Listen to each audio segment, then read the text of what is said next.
It's 4 p.m. Maybe I'll just give it one more minute. Everybody is in now, isn't it, Ramona? I think people are still joining. I can see that. Hi, Rudy, long time not seeing you. You can see me? No, I was saying hi to Rudy, long time I don't see him. Oh, Yes, okay. certainly, long time ago. Yeah. I But now- assumed that you all know each other or have crossed paths at some point. Yes. Dr. Mayaki, if you can put your camera back on, and I will ask again the rest of the participants in the webinar to please put your cameras and your microphones off for the duration of the event.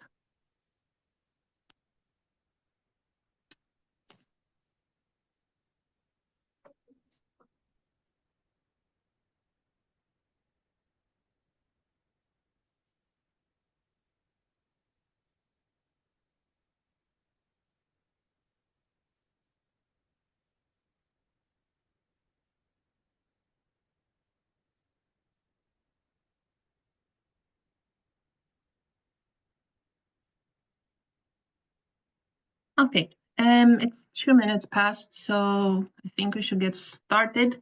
It's already quite late for some of the people joining us. So let me again welcome everybody. Good morning, good afternoon, good evening. I know we have people joining us from Costa Rica and the US to Indonesia and Singapore. Thank you for making the time to do so. We clearly have an important topic to discuss today.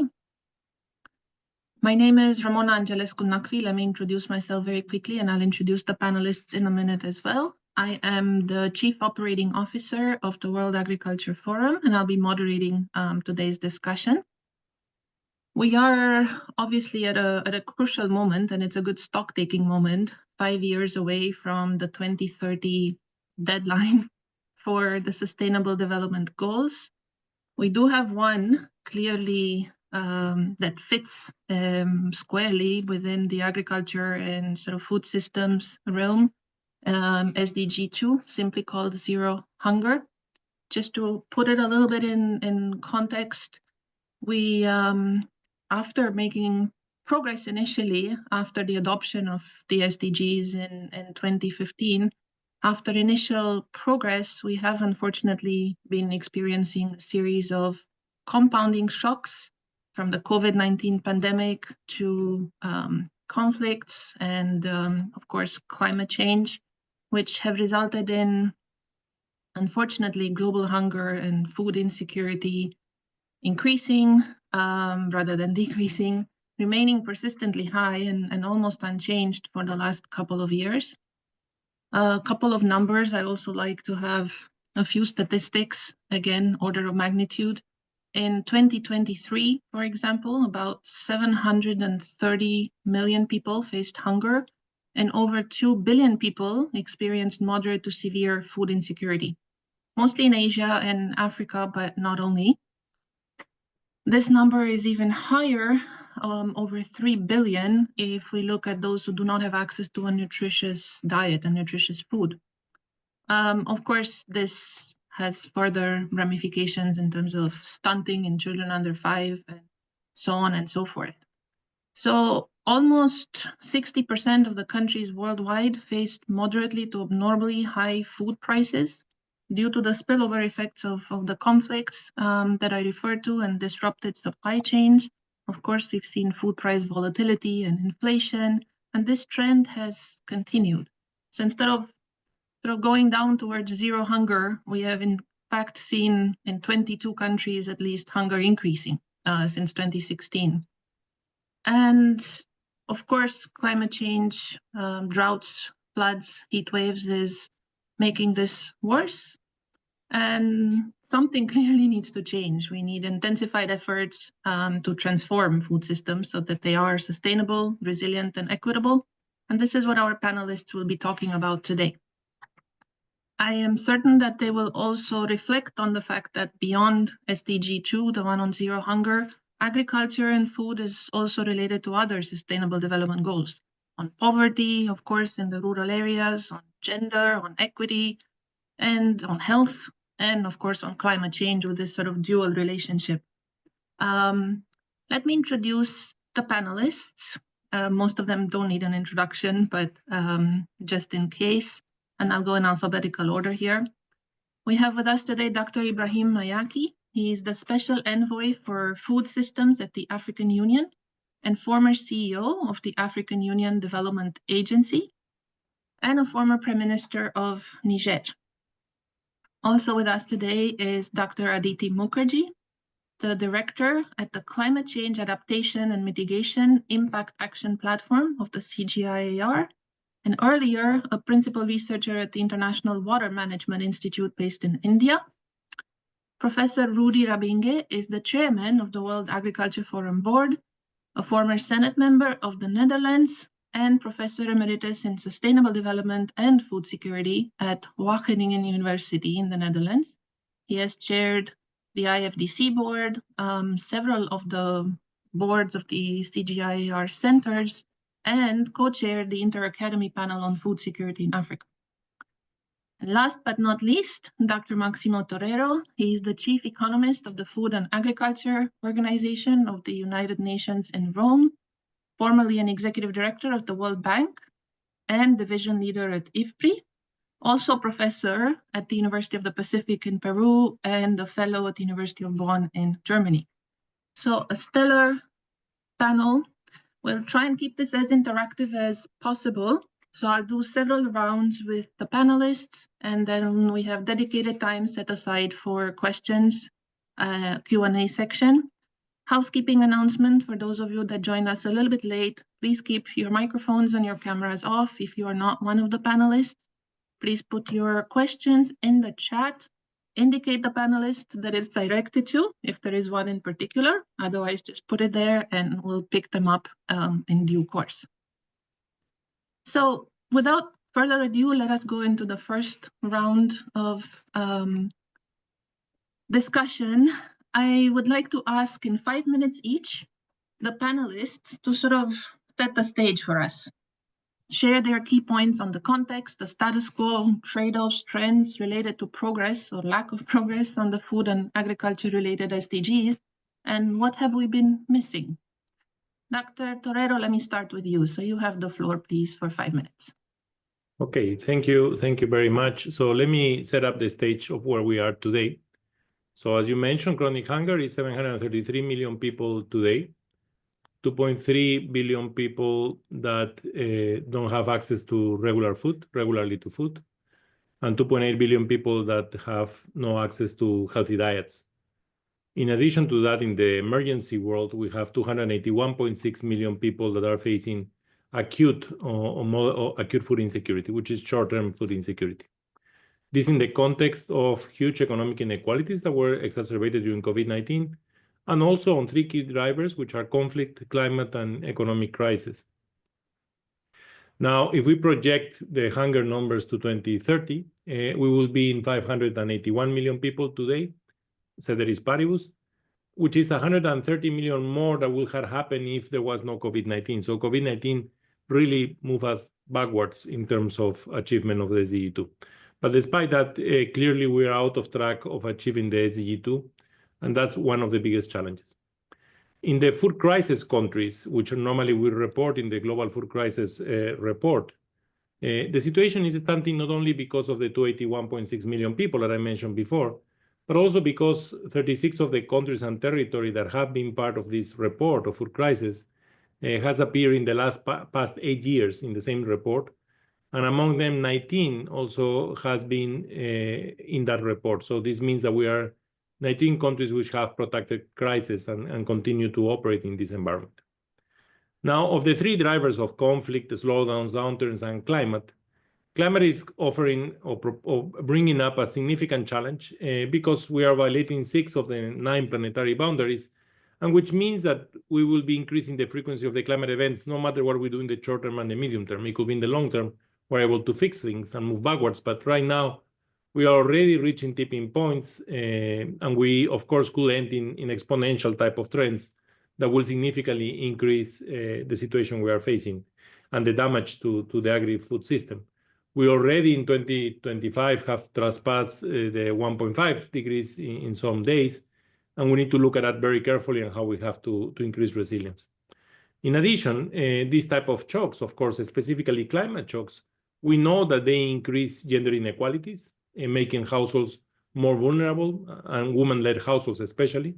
We know that a 1% increase in average temperature will have an effect of 34% of total income relative to male, and 24% in farm income of females relative to male. So the inequalities will be exacerbated by that. Also, we have been working intensively in measuring the true cost of food and the hidden costs behind food, especially on social, environmental, and health. And we now understand that these are more or less around $12 trillion US dollars per year, or more than 10% of the global GDP due to productivity loss associated with agri-food systems. Now, this does not mean that we don't need to recognize the superb role of the agri-food system in providing food and the right to food. But it's also important to understand what are the externalities that this creates, because that's crucial to be able to assure that we have the right to food today and also tomorrow. So sustainability and how we can minimize those externalities for tomorrow. So just to close, one of the things that needs to start to move, despite the progress we have made, because it would be wrong to say that the agri-food system has not progressed over time. We have been supplying enormous amount of food, but also the drivers have intensified more. But we need to keep improving our systems, making it more resilient, efficient, and also inclusive. And that's where I think the majority of the work needs to focus on how we can accelerate capacity of countries of resilience, both in the tail of the distribution, so the most vulnerable countries, but also in the countries that will also be affected and have potentially more resources to increase the resilience. But in addition, we need to be sure that we create a transformation or a process of change that will assure that we can improve this system, making it more efficient based on data and science, bringing operational solutions, but also looking at the governance and institutional arrangements behind. Let me stop there. I'm happy to continue as a follow-up. Very much, Maxime. You've understood a lot of food for thought already. And let me turn now to Dr. Mukherjee for her initial remarks. Thank you, Dr. Ramona, and wonderful to be talking to this and to learn from this eminent panel. I think Dr. Torero just told us the number and the grim situation that we are in terms of meeting of SDG 2. But let's also remember that pretty much all the SDGs are endangered. So what I want to talk about a little bit more in detail is one of the drivers of the crisis, the climate crisis. So what is one of the reasons around what we should worry the most about is, of course, that we are not meeting the zero hunger target, and we have to absolutely meet that. But what worries me the most is that the climate change, and the climate change is continuing unabated. We know all the recent reports that have come out, the recent WMO report that says that we have actually crossed 1.5 for last year. That doesn't mean we have reached the Paris agreed 1.5 yet, because that would be many, many years of breaching 1.5, and you can say that we have crossed 1.5 officially. But the very fact that in a single year we have crossed 1.5 is a matter of great concern. And at a time when, again, the science was clear that by 2030, to be able to somehow keep the window of 1.5 open, we have had to reduce emissions by 45%. Instead of that, emissions have actually increased year on year. Not by a lot, but still enough. I mean, it should have been reducing, but it has increased by 1%, 2% over the years. So that's really, really a bad and a negative trend. The third thing that also of course, related to this is also the worry that climate action was never as strong as we needed it to be.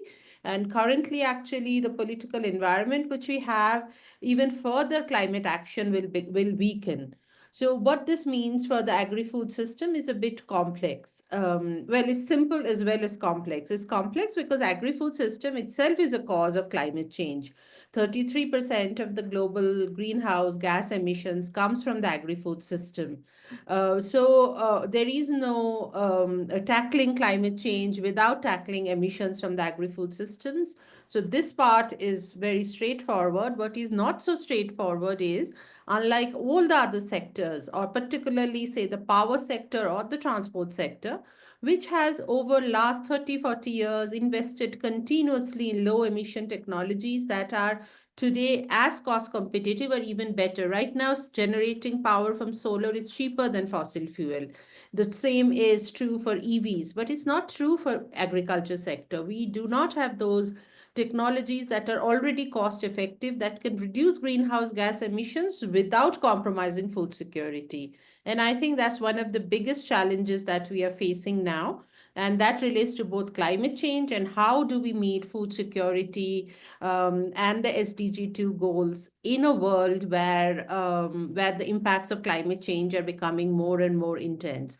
So that really puts agri-food system in a special circumstance of both being a victim of climate change, as again Dr. Torero talked about reduction in yields, but it's not only reduction in yields. Science is clear that there's also effect on nutritional content of food.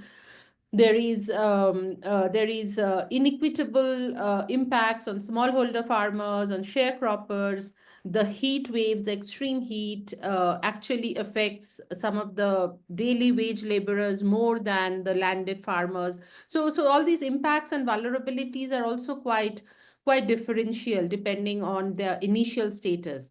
So I think that's what makes from now to the next 5 years, it's really challenging to make sure that we meet SDG 2 while not making the climate crisis worse. But that's what we need to do.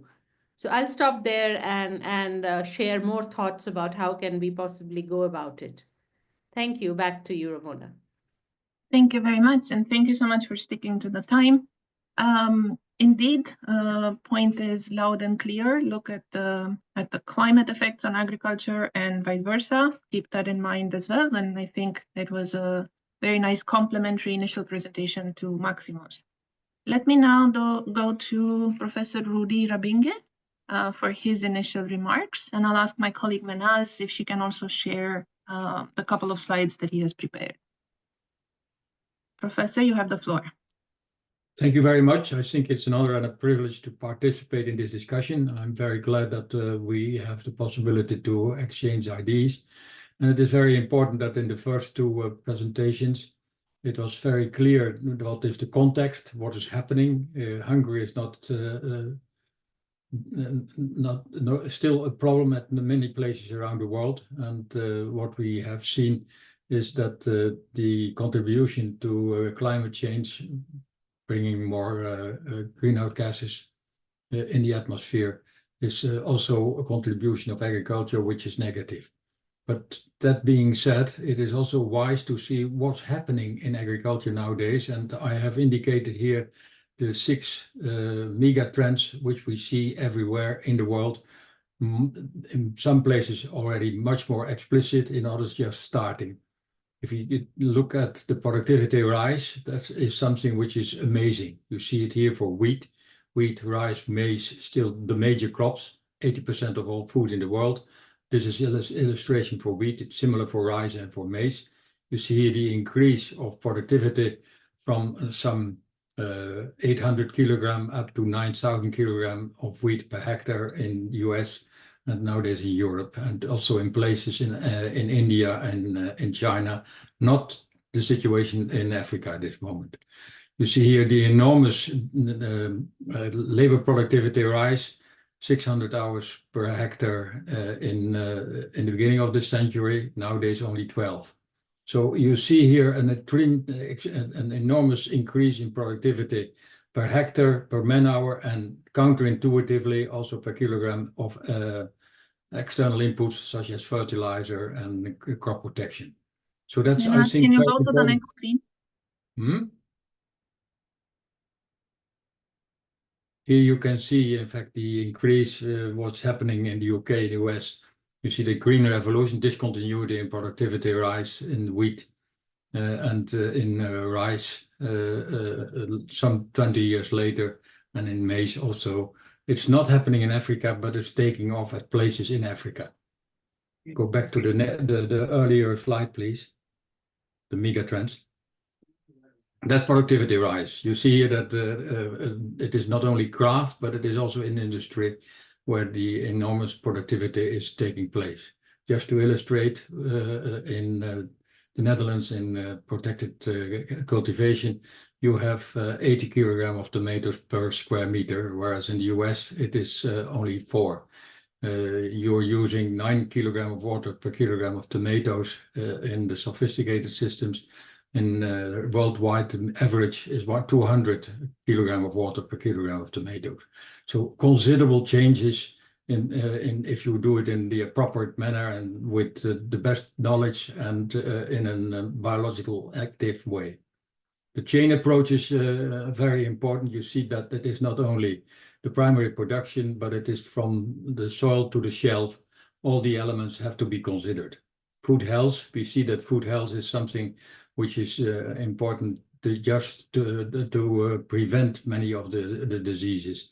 It was mentioned already by the first two introductions that we see that the presence of micronutrients is very, very needed by having a diet which is appropriate, and then you can eliminate at least a lot of problems due to the unbalanced food composition.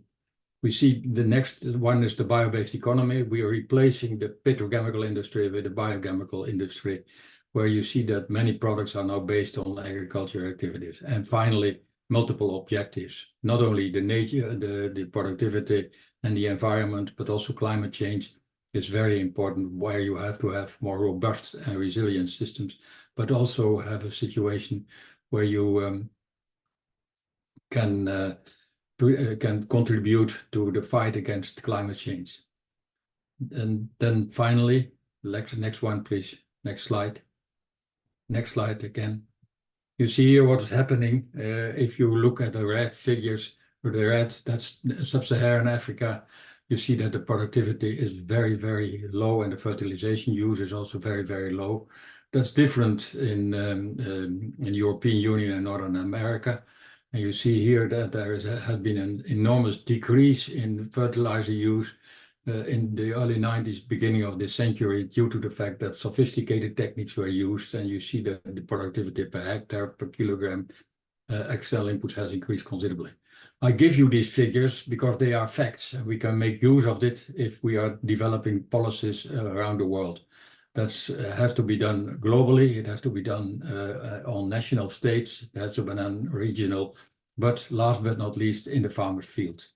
And I think we have a lot to offer, and we can do that, but it requires at least also the conviction that it should be done. That was the report which we did early this century on the, for example, on the potential and of African agriculture, and it has to be, I think, strengthened and improved. That being said, we have a task before us. There are possibilities, but we have to use them. Thank you. Thank you very much, Professor. That was excellent. I liked the emphasis on policies based on facts. I'm sure we'll come back to that during the discussion. And the holistic view of inputs in agriculture, inputs, outputs, and of course, regional differences. And I know we'll zoom in perhaps on different regions later on in the conversation. Dr. Mayaki, you have the floor. You've been very patient with us. You have 5 minutes, please. Okay, no, thank you. It's a pleasure to be here. And thank you for inviting me. I will focus on 4 points mainly.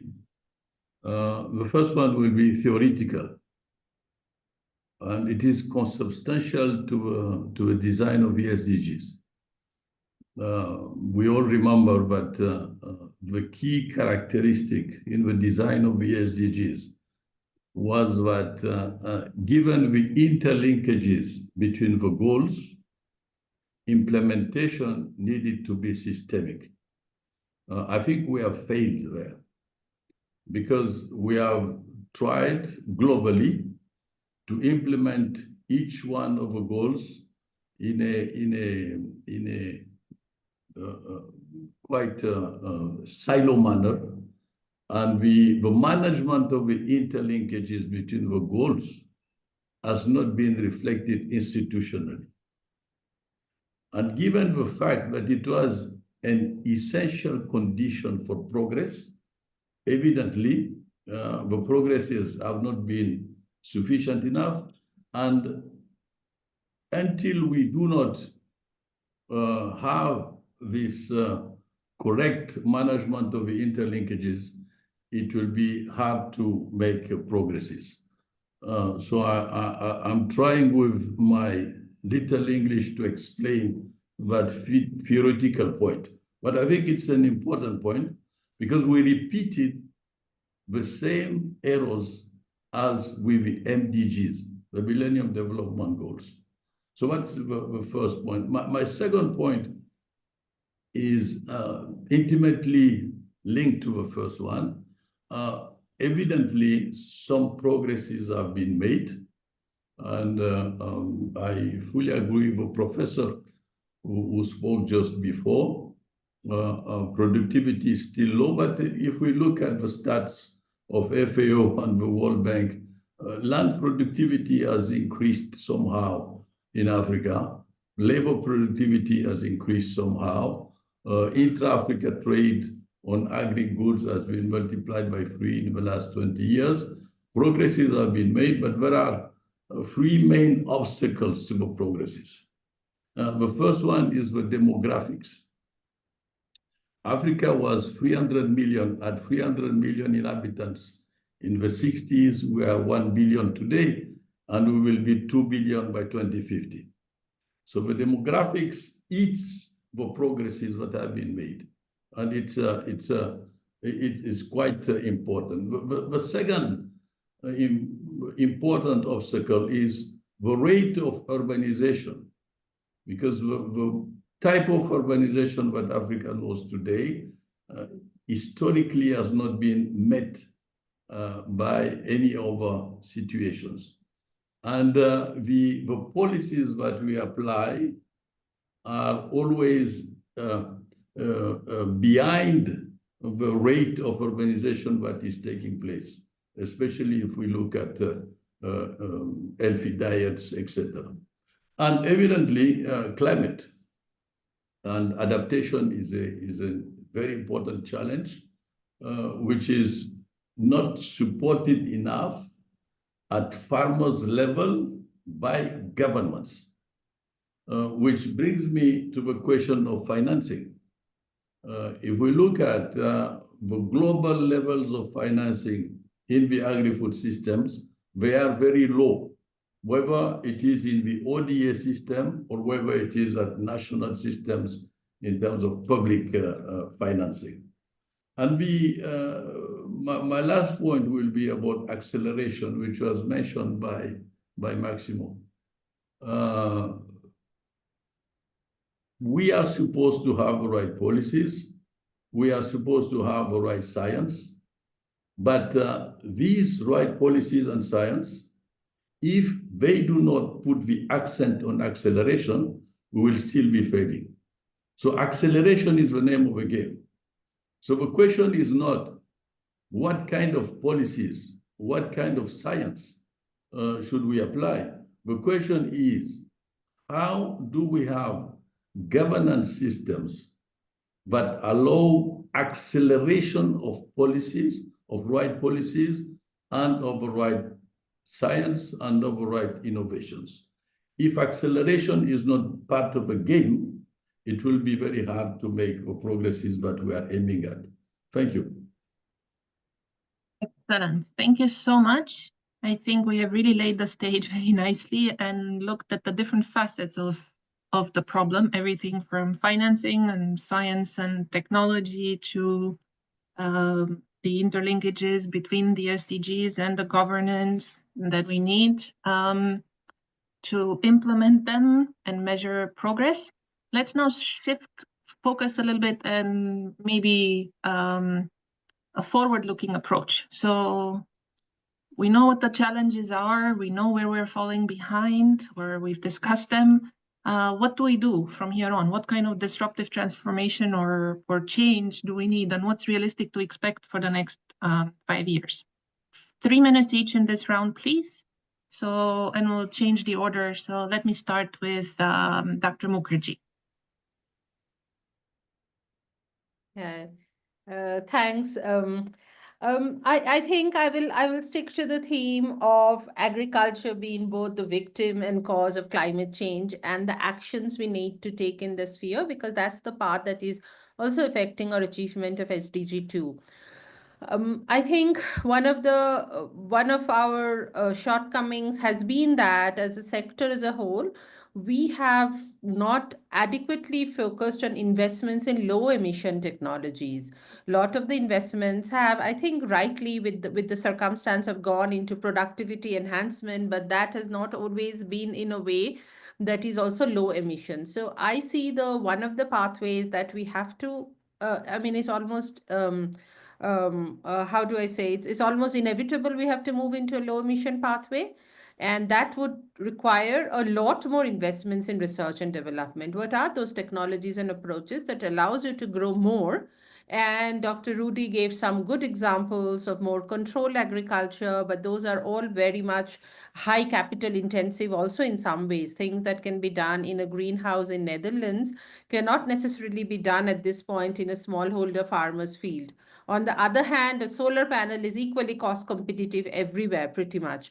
So I think a very important step would be research and innovation to bring the cost down for low emission innovations going forward. And in doing so, we have constraints. The constraint is that these low emission technologies also should not affect productivity and incomes negatively, because that's when farmers will not simply adopt them. They should not make any of the other outcomes worse. They should not reduce farmers' resilience. So we have to develop technologies where all of those are like a tick box. Like we have to take on all those. It has to improve environmental outcomes. It has to improve resilience. It has to improve productivity. And that's not an easy challenge, but still can be met with increased investments in research and innovation. And one last point I would take a minute to say, and we'll be happy to talk about it more. One of the things that we need also from the energy sector, perhaps, is this concept of just transition. In this transition to low emission, a lot of our farmers would need protection. It wouldn't be so easy to all of a sudden change what one has been doing for years and years. During that phase of transition, there would be need for protection, social protection, financial protection. I'm happy to revisit that point later on. So I want to say investments, technology, and social protection. Back to you, Ramona. Excellent. Thank you very much. Professor Abinge, would you like to come in next? Thank you very much. I'm very pleased that I can contribute to this discussion. I would think that it is very important to be aware that not everywhere everything is the same. The situation in Western Europe is completely different from what is happening in Sub-Saharan Africa or in India or in China. But there is a common denominator, and the common denominator is that we are looking at the best use of the external inputs such that you have high productivity and that you can have minimal effect in terms of inefficiency of use of external inputs.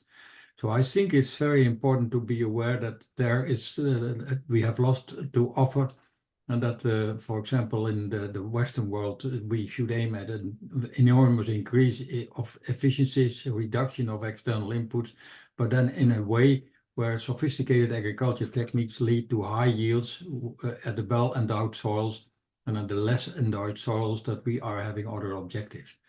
And there, I think it is very important to be clear that when I was asked to give an advice to the United Nations on why there was no green revolution in Africa. There was a green revolution in the 50s in the Western world. There was a green revolution in Asia in the 70s. There was no green revolution in Africa. And so I was heading the group, and we came to the conclusion that realizing the promise and potential of African agriculture could be done in case you have the right technology, the right science, and also young people coming back to agriculture. And last but not least, political will and finances are very important. And that is still a problem in Africa. You see that the countries are not at the 10% level, which was promised in Maputo in 2003, and that they are far below what is needed. And I would think that that is very necessary to promote that very actively, and then also to introduce leapfrogging the new technologies appropriate to the specific circumstances of sub-Saharan Africa and South Asia, because these are the two regions which needs most due to demographic reasons, due to diet change, and last but not least, the enormous number of people who would like to have a life without hunger. Excellent. Thank you very much. Dr. Mayaki, let me come to you. So maybe, I don't know if you want to stay within Africa or go sort of global again, but what do we do for the next 5 years?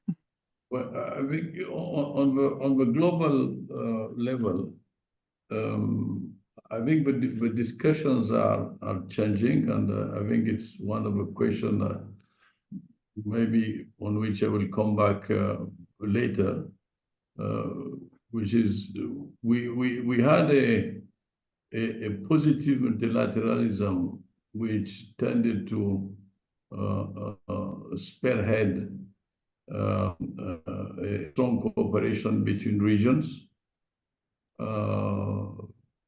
It has been shrinked quite importantly, even if we see that, for example, Brazil, when it chaired the G20, is reigniting a strategy which is global with South-South cooperation, but also North-South cooperation with a global alliance against hunger.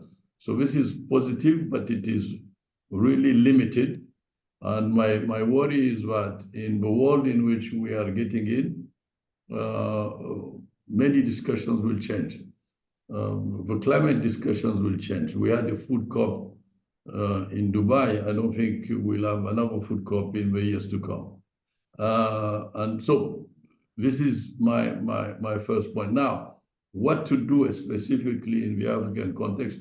I fully agree with Professor Abinji, but financing agri-food systems is important, not just agriculture, but agri-food systems, because today those who finance the agri-food systems in the continent are small-scale farmers.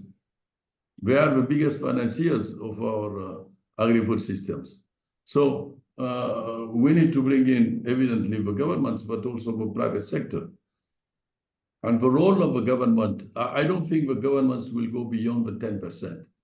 I think we had an illusion when we fixed the 10%.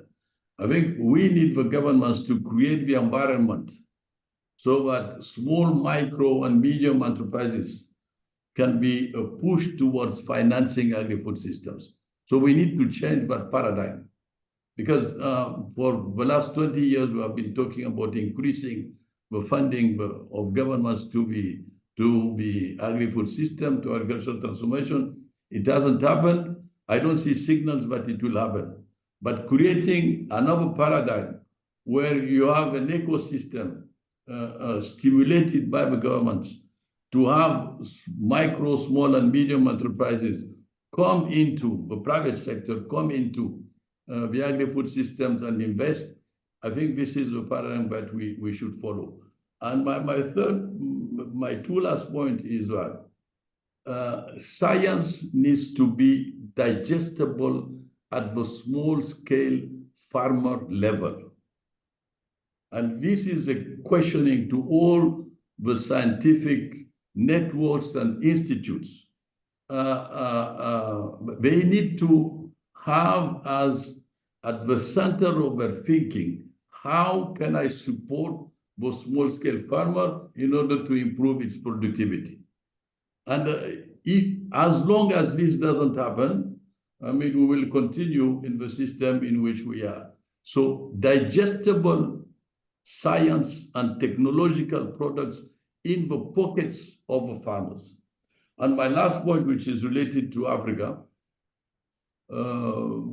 taken individually, African countries, which are in a fragmented continent of 54 countries, cannot really tackle this challenge alone. It has to be, there needs to be a regional approach. We don't have time to go into the details, but regional approaches based on regional food baskets with an intensity of infrastructure, allowing trade along corridors, this will really be a game changer. Thank you. Thank you very much. Maximo, I'm turning back to you now. Thank you very much. Let me show a figure which I think will help to understand the challenges that we are facing. So I think the concept that we are looking here, because it's very different to the context we face in the time of the Green Revolution, is a context that we have to assure that we can provide good food for all for today, but also for tomorrow. That's the sustainability concept. So in this graph, what you see is the simulation of what is needed. Assuming that we achieve SDG 2, which is the red line in the bottom, that's assuming that we achieve SDG 2 of zero hunger by 2030. If you look at the dotted green lines, they are the agri-food system CO2 emissions that will result to be able to achieve that. And also, of course, the equivalent emissions across the system. Now, that's one of the challenges, and that's the immediate. But what we are looking for is what is in the yellow line, which is how many people could not afford a healthy diet and how we can reduce that, but especially how many people consume a healthy diet, which is the brown line in the top.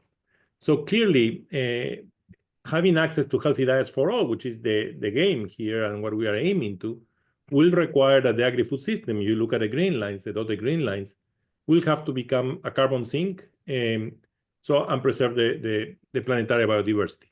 And that brings a lot of complexities, a lot of technologies and innovation in technologies that are required, technologies that also have to be resilient to the changes in climate that we will be facing, which not only will be affecting excess precipitation, lack of water, extreme temperatures, variability of climate indicators, which make life more difficult for farmers to make decisions, but also pest and diseases evolution and migration of species and human beings. So we need to look at all those changes that we are happening right now because of the level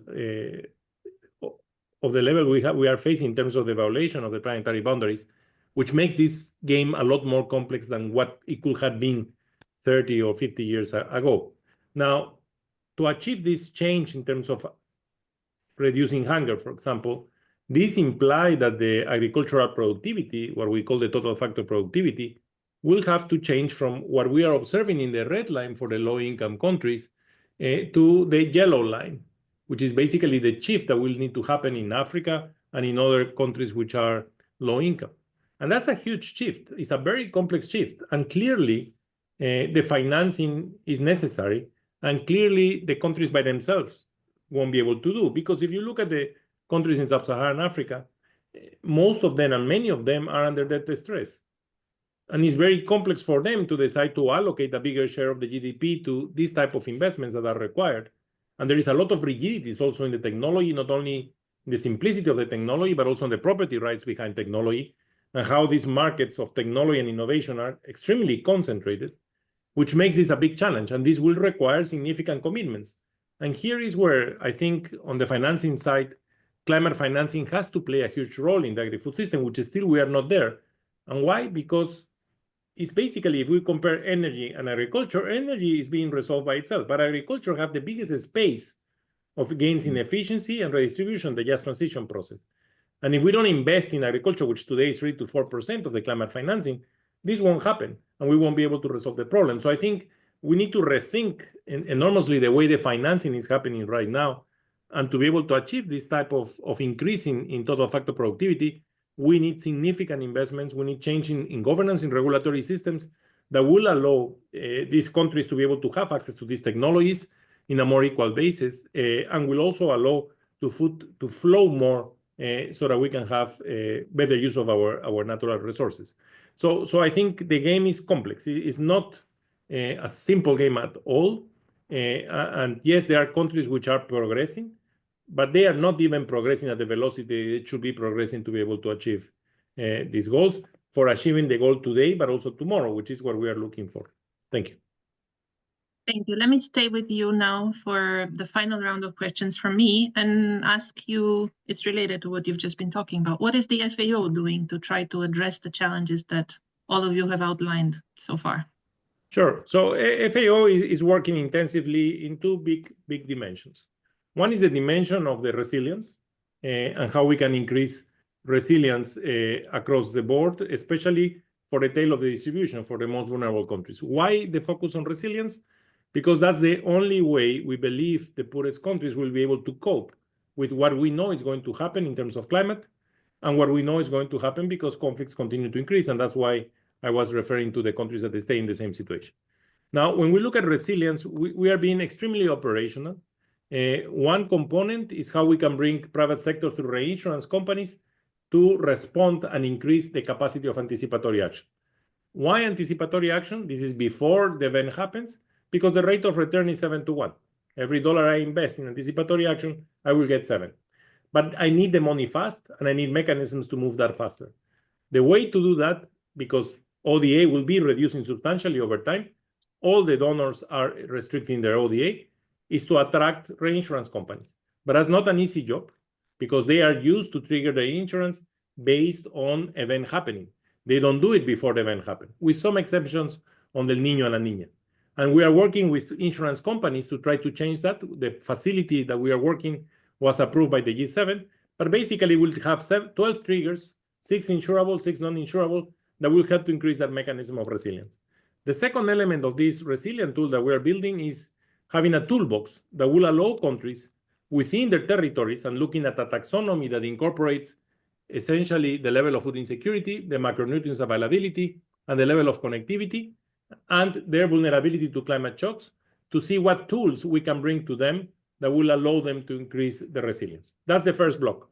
The second block is, okay, how we increase efficiency and the productive system and this just transition process that will assure good food for all and today. And for that, we are focusing on 3 dimensions: data, science, and evidence, trying to bring the latest technologies, also trying to bring operational solutions at the global, regional, and local level, and also governance and institutional arrangements.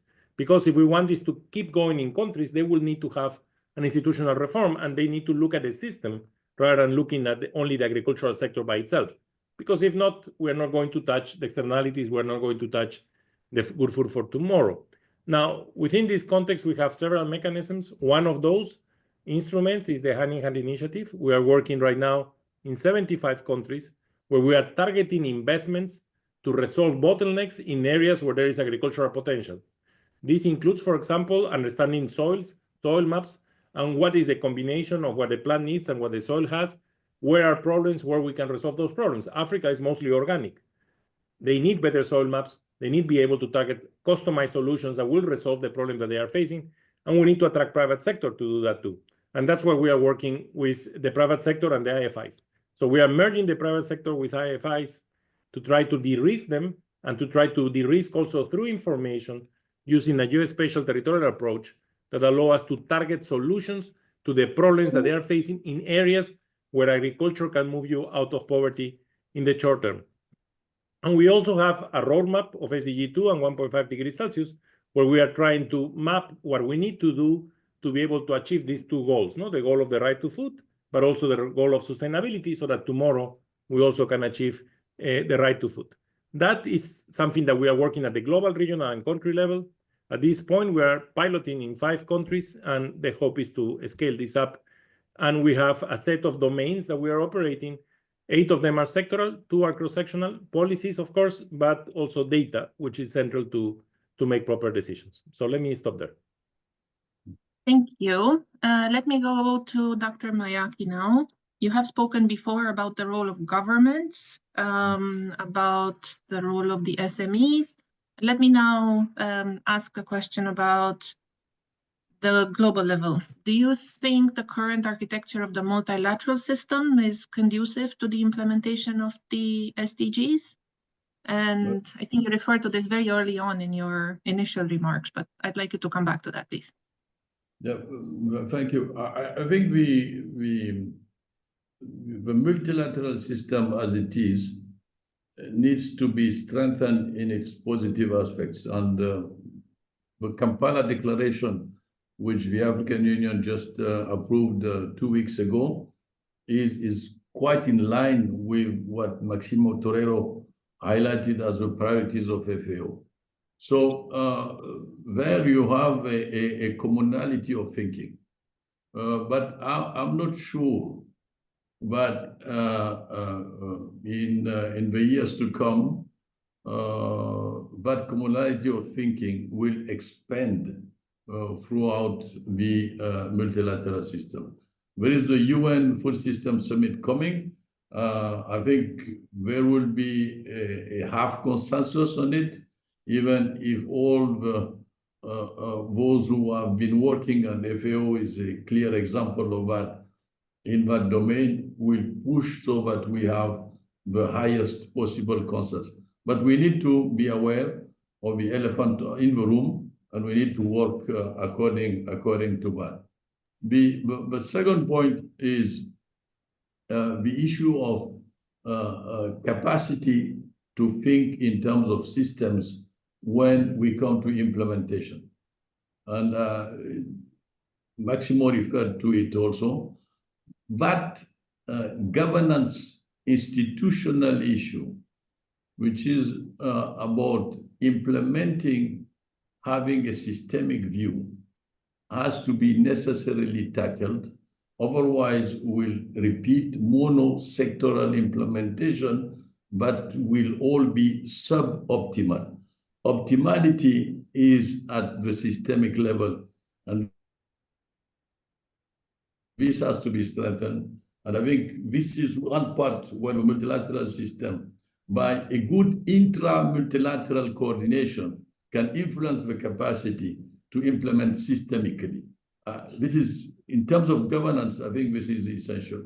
And the third point, which is about financing, I agree that climate finance will be a critical issue. And given its natural capital, Africa is quite well endowed to enter into negotiations that can allow towards that direction of climate finance. But there also, I think we need to be aware of the fact that capacities need to be created. We see a lot of land grabbing, and a lot of negotiations about land which is sold in very peculiar situation where governments are behaving, not respecting land tenure policies, and we have to be frank about it and provide the necessary guidelines. And in the biennial review that we do at the African Union level of the implementation of the strategies regarding agri-food systems, we need to pinpoint and target these practices which are not going in the right way. And lastly, infrastructure and trade will be absolutely essential. Infrastructure and connectivity, digital tools, machine learning, etc., energy will be absolutely critical in what regards productivity.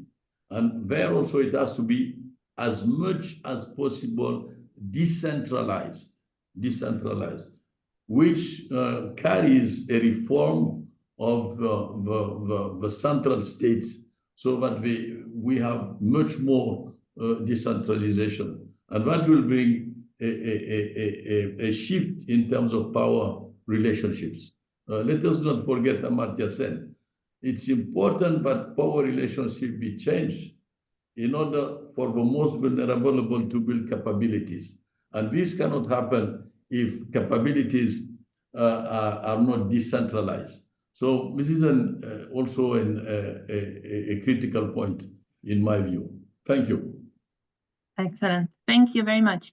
We are starting to get some questions in the Q&A, and the question I'm going to address to Dr. Aditi Mukherjee, I think addresses some of the questions that are coming up in the Q&A section as well. How is the CGIAR trying to foster both research and innovation to tackle both SDG 2 that we've been talking about and climate change, which you've been referring to from the beginning in tandem, and the just transitions you alluded to. Please keep it fairly brief. I'll keep it very, very brief. I think at the CGIAR level, given that innovation, research and innovation is our main bread and butter, we have very clear realization that in agriculture, you cannot treat resilience building adaptation separately from low emissions and mitigation. So in our latest round of reforms, basically all the climate work of the CG has come under one umbrella. Earlier, we had a separate program on adaptation, separate on mitigation. So we are now actually have to link them together better. So that's, I think, one of the strategies of working on adaptation and mitigation in tandem, and doing so in a just transition framework. Overall, if you look at our entire work, then I would think that we are taking 5 different pathways. Our main pathway is always research and innovation.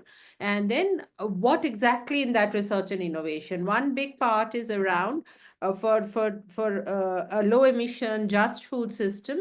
One of those pathways is how do we reduce overuse or reduce demand. So some of the work that we are doing across reducing fertilizer use in areas which uses a lot of fertilizer, or reducing food loss or waste where that happens. So some of that work focuses on reducing demand, and that also actually works around reducing the consumption of animal protein, which is actually not a problem in our part of the world where we work. Actually, we eat, like sub-Saharan Africa, for example, eats too little. But that's part of that bigger solution of how to reduce consumption where that overconsumption leads to unsustainable outcomes. Then the other 4 pathways are all the work that we are doing through genetic innovations, through farm level technologies, is how do we improve productivity for smallholder farmers. So that's a big bucket of work. The third bucket of work is all our centers that are working on how do we innovate on technologies that do not make the environmental outcomes worse off.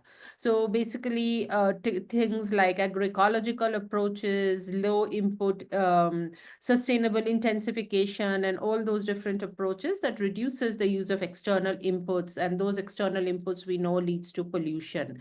Then the final pathway is around, then of course there's a big pathway around how do we reduce greenhouse gas emissions. So a lot of work happens around the mitigation part, mitigation from livestock, mitigation from rice paddy. So a lot of work around nitrous oxide as well as methane. And then the final 5th area of work is all the work that we do around adaptation and resilience building. And in doing so, what we are able to offer is, and we do all of this with partners, obviously. So it's a bit of like if you take any climate hazard, for example, drought, if you take together all the work of all the centers, then we have an end-to-end kind of a solution approach. We work on innovations that can help before a drought strikes, like early warning systems. We have innovations that can be applied when the drought is happening, like drought resilient seeds on the ground, better water management. And some of our centers, like IFPRI, where Dr. Torero used to be, also works on what happens after the drought insurance, but also better drought policies. So if taken together as a whole, you see, our approach is overall from end to end. How do we do better weather predictions? How do we protect farmers when those climate hazards happen in the short term and in the long term? So, and all with a focus on just transitions. So thank you so much, Ramona. Back to you. Excellent, thank you. And indeed, questions are coming up about how to balance this. I like the end-to-end solutions and systemic thinking. Professor Abinge, coming back to you, would you like to go back to some of the points that you made earlier and perhaps elaborate on one, zoom in on Africa or other regions of the world where the needs are most dire? Yes, the question is, of course, different from where you are. If you are having activities in Western Europe, it's different from what we are doing in Sub-Saharan Africa. And I noticed that there were people asking the question, do you have typical examples where you have been successful in attaining higher yields with lower environmental side effects? Yes, there are many of these examples, and I have been introducing these systems in various parts of Europe. And we have, by doing the right agriculture, best ecological means at the best places, at the well-endowed soils, and leaving the less endowed soils for other objectives, then you can reach a situation where, for example, in Europe, with less than 50% of the present cultivated area and less than 20% of pesticide use at this moment, so 80% less, you still can feed the continent more than that. And that is because you use sophisticated techniques, and that's what's happening in that parts of the world. But if you try to realize the promise and potential of African agriculture, there's more to do. It's not only the knowledge and the expertise and what can be done at different places. It's also the political environment, and that was also described very extensively by Maximo and also by Ibrahim. They indicated that very clearly. There is an urgent need to have the appropriate political will such that the investment in agriculture is more in line with what, for example, the OECD countries are doing. And there's an urgent need, not only just money, but also the way to handle these things, so the appropriate technology. And that's why it's so important that the different institutions which are now gathered in this meeting, such as FAO and the CJR, are working together, and not only science, but science for impact. And that's what I think is necessary and can be done and should be done. But it requires, of course, an attitude within the institutions that it's not the institution as such, but the ultimate objective to have a world without hunger, with appropriate diets and conserving biodiversity or repairing places. That's the goal, that's the final objective, and I hope and I wish that all the institutions are willing to participate in that. Thank you. Let me piggyback on that. Indeed, the question from Michelle in the chat was asking about successful outcomes and interventions, but the problem is that in many cases they remain isolated or localized. What can we do? And this is a question to any of you on the panel, whoever would like to tackle it. What measure or strategies can we take to go from small-scale successes in country X to larger-scale systemic transformation around the world, particularly in the most vulnerable regions? Maximo. Yeah, let me bring some examples, and I think this is very aligned to what Professor Rabinge and also what Ibrahim and Aditi is saying. So look, we have several examples of success at the country level in countries which are doing well, countries which are not. For example, in South Sudan, we were able to scale up production of rice because the climate of South Sudan is perfect for production of rice. We use the state-of-the-art science in terms of the varieties that were appropriate for that type of environment, and also to minimize any potential emissions. And that started with a pilot, and now is scaled up through the Honey Hand Initiative and the African Development Bank to a huge operation, which could make South Sudan a good supplier of rice, not only for them, but for others. But again, the problem there, of course, is the politics and the conflict issues and how much what is happening in Sudan will affect them or vice versa. And that's something that we need to keep there. But clearly, the potential is there, and this is something that can be done. But the other thing that we found in this initiative that we do is that there are cases in which the problems are the same. Two nice examples are the dry corridor in Central America, which is one of the major reasons of the migration, or one of the major reasons of potential problems of access to food in Central America. In this dry corridor, which involves Guatemala, Honduras, El Salvador, Nicaragua, so it's a regional operation, clearly analysis of soils are necessary to be able to understand what we need to do and what can be produced with the stress of water, systems of management of water, which includes, of course, irrigation, but management of the water systems, and capacity building so that we can create the level and scale that is required. That's a regional intervention. That's not a country by country, because the problem is the same. Similar to that in the seeds, small island development states. When you talk to all the ministers of the seeds, they come up exactly with the same issues related to the impacts that they are facing in terms of climate. that they import food from the world because they import 90 or more % of their food from the world, and therefore they are facing challenges when there is price volatility or excessive prices, and so on and so forth. But they are also facing climate challenges, and that makes more difficult for them to produce. Again, we are developing a regional initiative for Pacific Seeds and for the Caribbean that is trying to tackle those type of problems. The same with the Amazonia. And the same with Africa, of course. In Africa, you have common problems, as Professor Miyake was saying. You have West Africa, you have Eastern Africa, you have Southern Africa. We have a Southern Initiative, a Sahel Initiative. There are tons of interventions in the Sahel. But here is where the coordination that Ravi was mentioning is central. Because every country, because of previous history, is doing their own interventions. And nobody knows who is doing what, basically. There are very few, like the European Commission has a dashboard that tries to look at that, but even it's very restricted because it doesn't incorporate what their countries do. It incorporates what the Commission is doing. USAID doesn't have that system. African Development Bank doesn't bring, the World Bank doesn't bring that system. So how we can coordinate and minimize this, what I call coordination failures? Because we are duplicating or we are providing the wrong incentives, like subsidizing fertilizers when there is no need to subsidize fertilizers, which end in packages of fertilizers that are not what the plant and the soil difference needs. So again, we need to bring a lot of science to these processes, and we need to minimize this coordination failure. And we need to incorporate the banks into this because they are central. They are the ones with the money. If there is a bank today that has money to invest in either countries, and in African countries is the World Bank and the African Development Bank. Those are the two. If we don't coordinate with them, then they will do what they think is the correct thing to do, not necessarily aligned to the post-Malabo process. And then we have a lot of resources that are being lost because not necessarily are targeting the real problems that their own countries are asking and they are saying they need to resolve. So this coordination failure is central.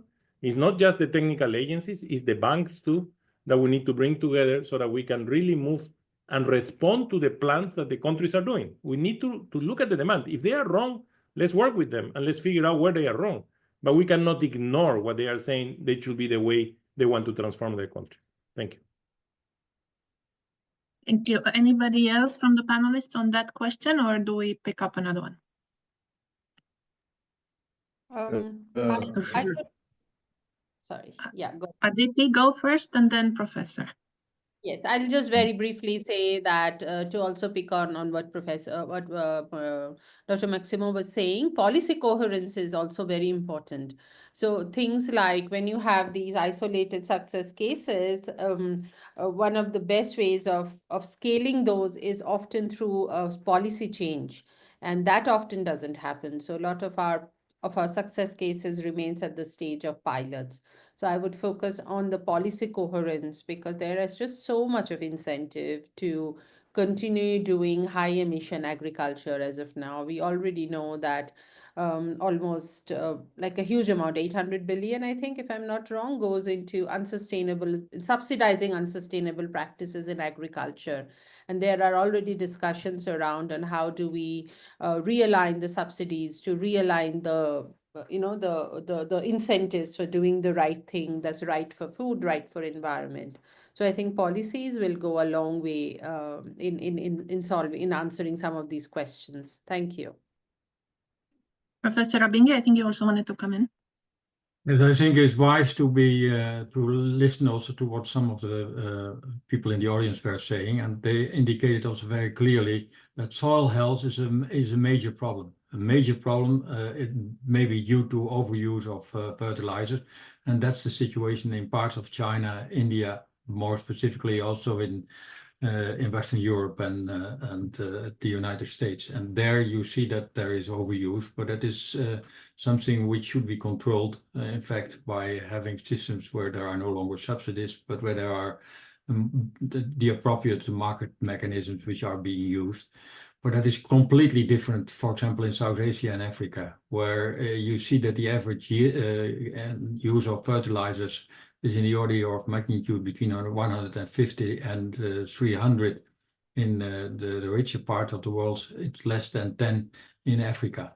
And so soil health is there a problem not of wisdom, but a problem of poverty. And there you have unsustainable developments. And I would think and I would hope that we are not propagating no use of fertilizer, no adequate use of fertilizer, and in an appropriate manner, in a sophisticated way. That's the way to go. And that's the way where you are fulfilling and a good soil health, which is vital for high productivity, especially in the well-endowed areas, which are also available in Africa. But nowadays, and if that is not going dramatically changed, then we will see a situation where hunger is increasing instead of decreasing. And all those preconceived ideas of no use of fertilizer in Africa is dangerous. And that, I think, should be also very clear from the interventions of institutions such as FAO, but also the CGIAR. Thank you. Thank you. Thank you. And yes, I think Kamal Kumar had a question related to that and others in the chat. Dr. Mayaki, I see your hand up, please. Yes, I just wanted to give an anecdote to show the centrality of FAO within the multilateral system. And FAO is an institutional blessing. When I was Prime Minister in 1997, 1998, we are defining our development plan. And in discussions with one IFI,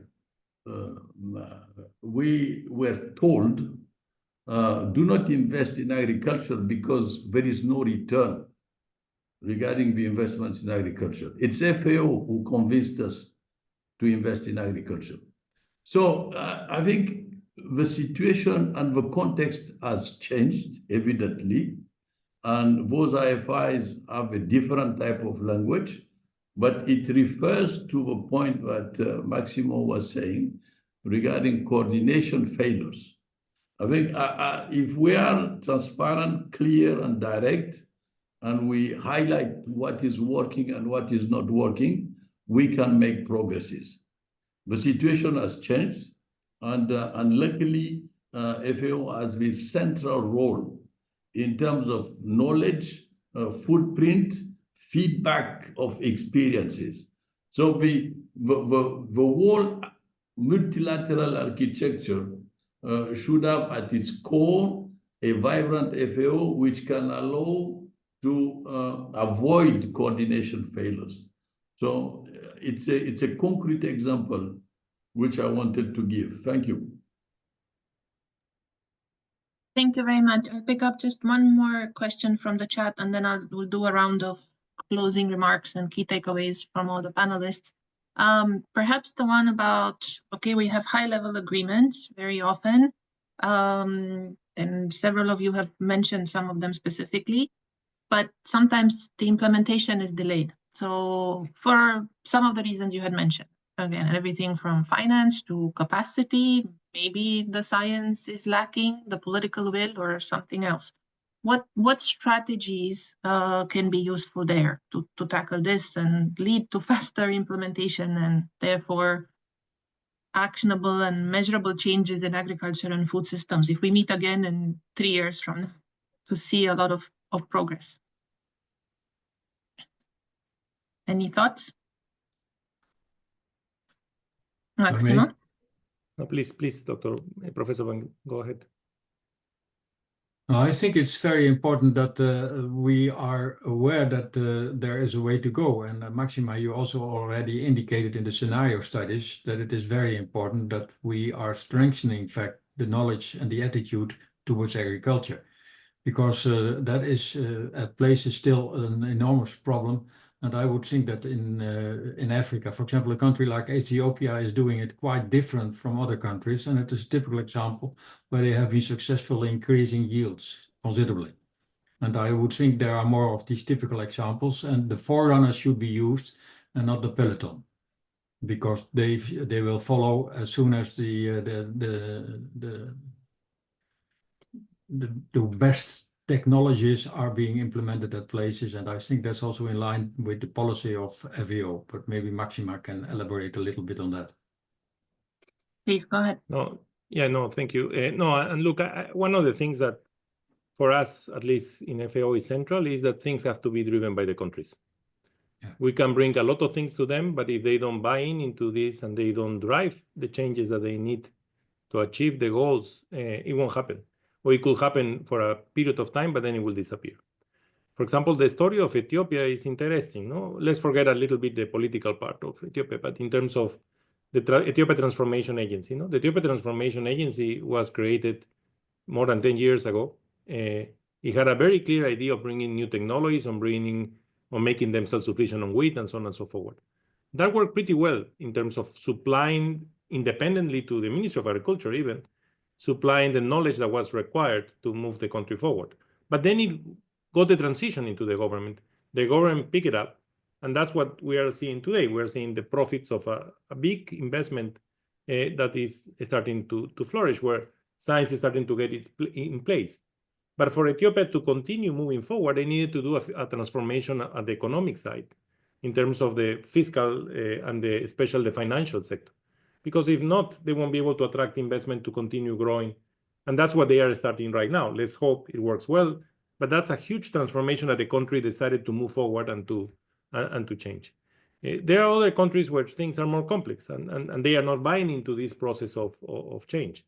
So I really think we need to help countries so that for the countries which have a disadvantage in terms of capabilities, work with them so that we can build their capabilities. But at the end of the line, they have to do it. And no matter how much technical assistance we can provide, they are the ones that have to drive their policies, their enabling environment, and the changes that are required for any technology to be there. Now, there is for sure a bigger problem in terms of availability and in terms of access to certain technologies because of how the markets are structured. And that's where we can play another role to try to minimize that. And there is for sure a need to have global public goods. And that's the inclusion part. Like one of the obsessions we have here at the FAO is, okay, what I need to provide at a smallholder farm so that they can get as close as precision farming as a big farmer in the US. So they need to have soil information, they need to have climate information real time. So we can do that, I think, today with the technologies we have. It could be that they don't have all the human capital skills and everything at the same time, but at least we can approach them to that. Because if somebody needs to be efficient in the little money they have, are these smallholders, no? And we also need to find ways in which they can grow. We don't want them to be smallholders for their whole life. We want them to earn more and to grow. And that's the transition that we need to push. So I think there are many areas, but country-driven is super important here, and working with countries to create more labeling of the field so that they can use these technologies properly rather than be excluded from them. Thank you very much. I think most of you have addressed either implicitly or explicitly most of the questions that we've had in the chat. So let me just, we're already out of time. So let's just do a round of closing, 30 seconds, 1 minute max, each of you. One key takeaway from the webinar today, or one thought you would like to leave the participants with. Professor Abinge, let me start with you. Thank you for being with us. And I think the closing remark is that I was very glad with the participation of the different institutions, which are very important to upgrade and update agriculture at places where it is urgently needed. And I see there a lot of consensus on the way to go. It's not just science, it's science for impact. It's not just academics, but academics and younger people who are again going back to agriculture. It's not just the financing system from the public sector, but also the private sector, which should be involved over the whole chain. And last but not least, political will and attitude is urgently needed to make the transformation which is needed a reality. Thank you. Excellent. Thank you very much. Dr. Moyaki? I think everything has been said. I will focus on 3 points. Farmers need to be equipped with science and technology, and finance needs to be allocated where it should. And my second point is that institutions need to act systemically. It doesn't make sense to have an agriculture ministry separated from an environmental ministry and creating interministerial committees. Sooner or later, these two ministries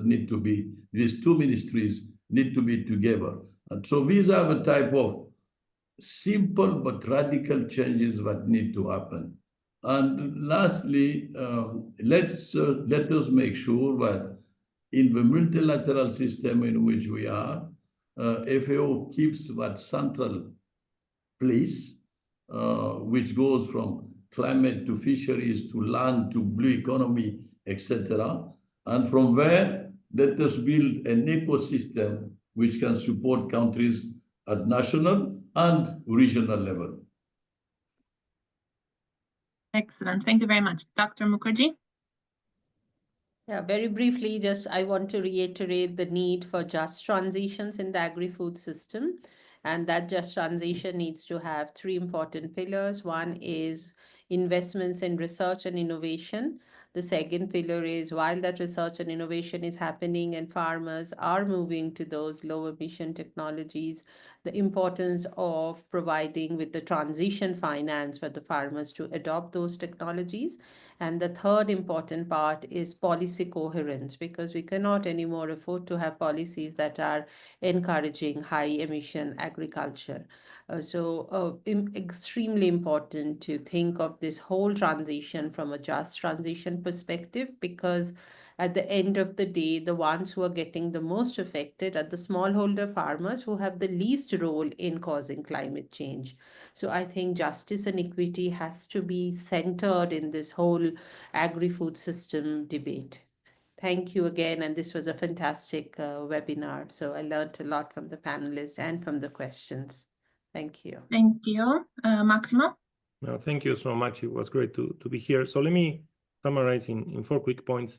The first one is urgency and understanding that climate is a global public good. It's not a private good of a country.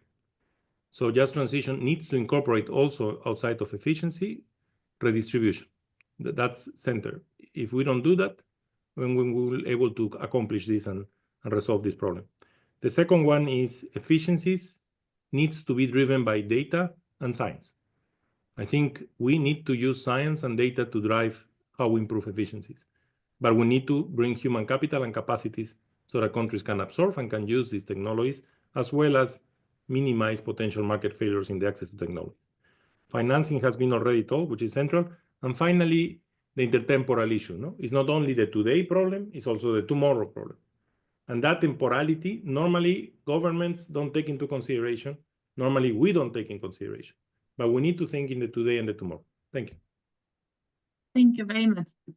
I do hope indeed that some of these will actually feature on the agenda for the World Agriculture Forum as well, and we can play a role in coordination between the different type of sectors and the different type of organizations that have been mentioned here, both at the global and at the national level. So stay tuned. We are at the early stages of the forum, but the discussion here today very much aligns with our proposed agenda and approach. Let me also say that this is the second webinar in our series of webinars. We will make the recording available and a short report also for those that could not join us today. And there will be more webinar in the series. For now, we are aiming at one per month, but maybe we'll increase the frequency down the line. Thank you to our panelists. Indeed, it has been a very, very rich discussion, a lot of food for thought, very specific examples, big goals for us to tackle. And we've both sort of zoomed in and discussed some specific examples, countries, success stories, regional issues, global issues. So I really do think it was a very, very rich discussion. Thank you very much to everybody who joined us again from all corners of the world and stayed with us this late in the day. And we'll be in touch and hope to see some of you again in the future for future webinars. Thank you, everybody. Have a great rest of the day. Thank you. Thank you very much. Thank you. Bye. Bye.